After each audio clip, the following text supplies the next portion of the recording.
à 4 décennies de régime à parti unique. Donc, ce n'est qu'au début de la décennie 90 que le mouvement de la société civile a fini par prendre corps. Beaucoup d'associations ont été créées, mais quand on examine le fonctionnement, on examine les valeurs éthiques, les règles déontologiques et tout, on sait qu'il y a beaucoup à faire. Et ce qui fait qu'une fois mise en place, et nous nous sommes attelés, on s'est donné cette éducation pour que les gens comprennent leur mission, pour que les gens soient véritablement formés. Et ce n'est qu'en cela qu'on peut s'attendre à des contributions significatives. Et l'action essentielle qui nous a paru utile était de mettre en place cette maison de la société civile qui devient comme un carrefour. C'est vrai que la maison n'est pas modeste, mais du point de vue des activités, c'est une véritable densité. Tous les jours, nous avons des formations ici et on sent que cela a répondu véritablement aux attentes des organisations de la société civile. Donc il y a toute une bibliothèque qu'on a mis en place. Nous constatons simplement qu'on a une faiblesse en matière du fonds documentaire que nous sommes en train de combler progressivement. Bon, nous recevons également les demandes de formation, nous sommes en train de les satisfaire parce que l'expertise existe, mais la maison de la société civile elle-même a encore d'autres besoins. Par exemple, on nous demande de tout faire pour qu'on ait l'accès à l'Internet sur place, qui peut permettre aux différentes associations de venir faire des recherches, de mettre un service multimédia ici. Donc nous n'avons pas encore pu faire jusqu'aujourd'hui, mais en une année, pour avoir conduit ce projet avec mes collègues, mes collaborateurs, en tout cas, nous sentons une satisfaction d'avoir fait quelque chose qui répond aux attentes. Donc maintenant, il faut aller au-delà. Il faut aller au-delà pour répondre mieux aux besoins des uns et des autres. Et c'est dans ce souci-là que, quand nous sommes vus, ensemble, nous étions avec le ministre de la Justice et des Droits humains, on a exprimé ce désir pour voir l'Union européenne venir découvrir ce que nous sommes en train de faire. Nous savons déjà, à notre connaissance, qu'il y a 3 maisons de la société civile en Afrique au sud du Sahara. Bon, il peut y avoir d'autres que nous ignorons, mais nous savons qu'il y a une maison à Cotonou au Bénin, il y a une maison à Bangui, en République centrafricaine, et la nôtre.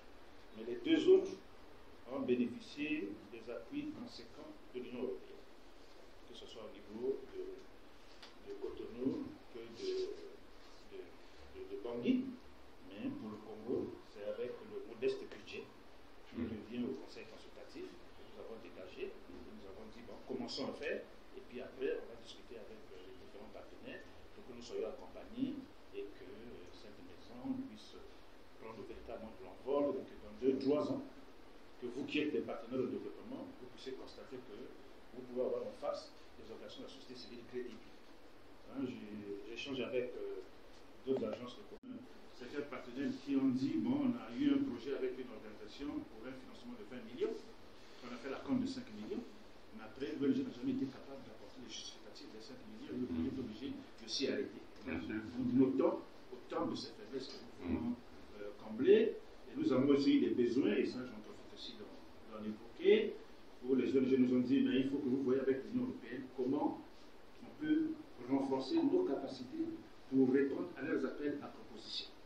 Parce que je trouve que quand l'Union européenne, qui met beaucoup de moyens pour financer des organisations non gouvernementales, mais l'accès à ces ressources passe par les réponses aux appels à propositions, mais on trouve très compliqué de répondre à ces appels à propositions. Bon, peut-être que dans les jours à venir, vous pourriez disposer de vos experts et que nous ayons des séances de formation pour former 100, 150 à 200 pour savoir comment répondre aux appels à propositions qui sont lancés par l'Union européenne. Donc voilà un peu de façon sommaire ce que je voulais vous dire, mais au nom de tous nos collaborateurs ici présents, c'est une grande joie et un grand jour pour nous de vous recevoir ici, monsieur l'ambassadeur.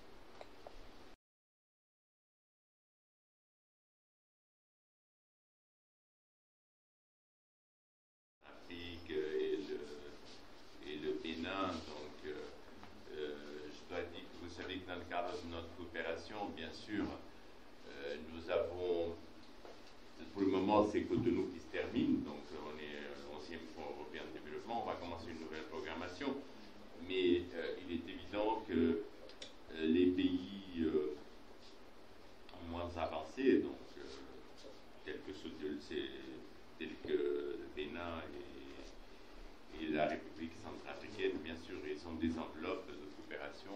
consistante. Hein. Il faut dire qu'ici au Congo, c'est un pays riche, un pays à revenus intermédiaires, donc qui a eu énormément de recettes avec le pétrole. Et donc, il se pose vraiment la question maintenant de la diversification de l'économie, mais c'est un pays très riche. Croyez-moi, donc moi je vous dis ça parce que c'est important, hein, donc dans le contexte où donc on n'est pas du tout ici dans le contexte de la République centrafricaine, ni même du Bénin, hein, l'Afrique de l'Ouest. Hein. Moi j'ai servi aussi au Niger pendant 5 ans, donc on avait une coopération énorme aussi parce que bon, voilà, c'est des pays qu'il faut vraiment aider, qui sont très pauvres et qui évidemment sont prioritaires. Ici, au Congo, nous avons effectivement, nous appuyons la société civile, nous le faisons parce que nous lançons des programmes d'appel à proposition. Donc, nous ne donnons jamais de subventions directes. Jamais. Donc, l'Union européenne, c'est toujours des appels à concurrence qui sont publiés. Et tout dépend, effectivement, vous avez tout à fait raison. Donc, la capacité, c'est important parce que tout dépend de la qualité des projets. Mais pour revenir un peu au contexte du Congo.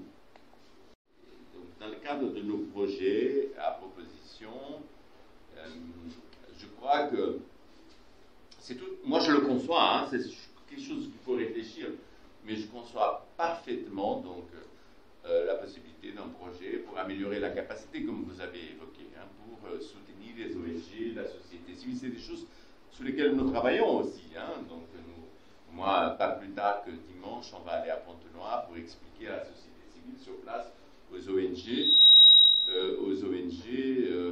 voilà, donc nos priorités, notre cadre par rapport à la société civile, etc. Donc, mais vous avez raison, donc, je veux dire, des ONG qui n'ont pas de capacité, notamment en termes de gestion financière, de comptabilité, n'ont aucune chance.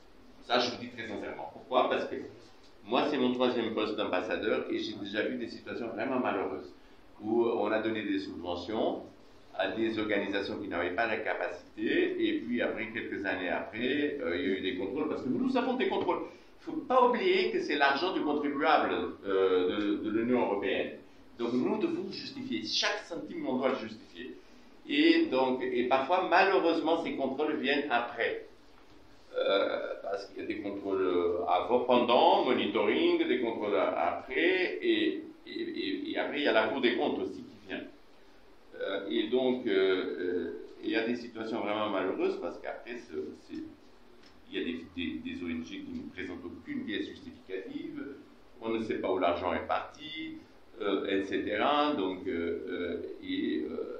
alors, c'est dramatique parce qu'il faut, en principe, il y a des ordres de recouvrement, il faut recouvrer l'argent. Et ça pose des problèmes énormes. Donc, il faut beaucoup travailler sur la capacité et sur la gestion, donc, des ONG. Alors, les sujets ici sont diversifiés. Hein, donc, nous, au Congo, moi, je suis ravi. Donc, vous savez, quand j'étais dans la Bwenza, dans le Poul, quand je vais à Fontenoy, je suis ravi de voir le travail et l'impact, le travail remarquable que certaines ONG font. Mais il faut dire que bien souvent, c'est aussi des ONG qui ont pignon sur rue, donc international, avec des ONG congolaises, parce que ça, c'est très bien. Donc, un conseil que je donne, c'est aussi, pour améliorer la capacité des ONG, c'est de présenter avec des ONG qui sont bien rodées. Une ONG congolaise qui va gagner de l'expérience à côté des grandes ONG qui ont l'habitude, qui ont l'expérience, mais qui peuvent aussi améliorer la capacité. Donc ça, c'est quelque chose qu'on fait de plus en plus et qui améliore évidemment donc, les chances de pouvoir fructifier et gagner des projets. Donc,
parce que vous savez que cette visite était déjà prévue depuis un certain temps, mais elle a été retardée à cause du Covid. Donc, monsieur le secrétaire général m'avait invité et donc je suis heureux qu'on a pu la concrétiser.